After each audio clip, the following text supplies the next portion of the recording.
बागेश्वर बाबा उर्फ धीरेन्द्र कृष्ण शास्त्री का बीजेपी से मोह भंग हो गया है। मोदी जी के सो कॉल्ड छोटे भाई अब मोदी जी के ही खिलाफ बोल रहे हैं और इतना बोल रहे हैं कि शायद कुछ दिनों में अंधभक्त इन्हें भी एंटी नेशनल घोषित कर देंगे। अब सवाल उठ रहा है कि आखिर ऐसा क्या हो गया जो नफरती बाबा की अक्ल ठिकाने आ गई। बताएंगे इस बारे में भी। पहले आपको धीरेन्द्र शास्त्री का वो बयान सुनाते हैं जिस पर बवाल मचा है। इस देश को बचा लीजिए वरना ये देश फिर से गुलाम हो जाएगा। आज अमेरिका ने 50% टैरिफ लगाया है। देश का माहौल खराब किया जा रहा है, हिंदू मुसलमान करवाया जा रहा है। सुना आपने कैसे भाजपाइयों के फेवरेट बाबा उन्हीं की पोल खोल रहे हैं।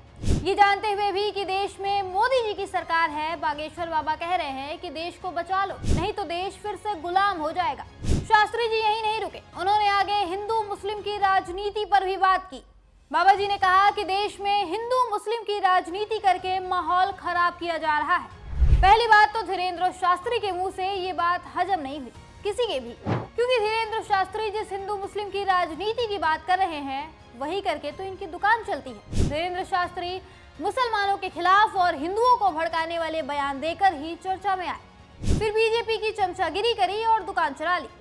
और ये अभी भी सुधरे नहीं है। अभी हाल ही की बात है जब धीरेन्द्र शास्त्री से पूछा गया कि दिवाली पर पटाखे फोड़े जाने चाहिए या नहीं, जिस पर जवाब देते हुए इस आदमी ने जबरदस्ती उसमें बकरीद, ईद को और पूरे मुसलमान समाज को घुसा दिया।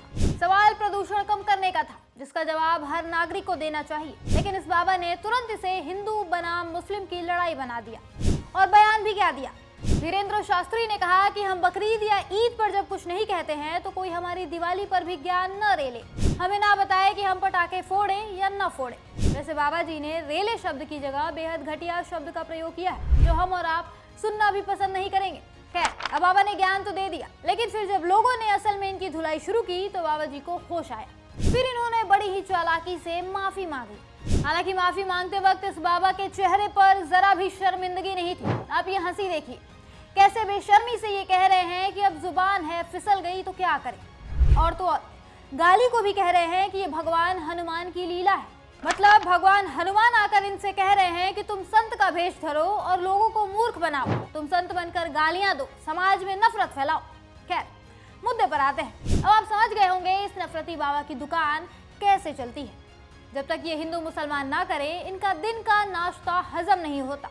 इनकी यही नफरत है जो बीजेपी को पसंद आई और उसने इन्हें और इनके जैसे और भी नफरती बाबाओं को ऊपर उठाया। एहसान उतारने के लिए बागेश्वर बाबा ने भी बीजेपी की खूब चमचागिरी की, उसके हर एजेंडे को आगे बढ़ाया, हर चुनाव में मदद की। लेकिन अब अचानक से बाबा बागेश्वर का हृदय परिवर्तन हो गया है। ये उसी बीजेपी और मोदी सरकार के खिलाफ बयान दे रहे हैं जिन्होंने इनकी दुकान चलाई।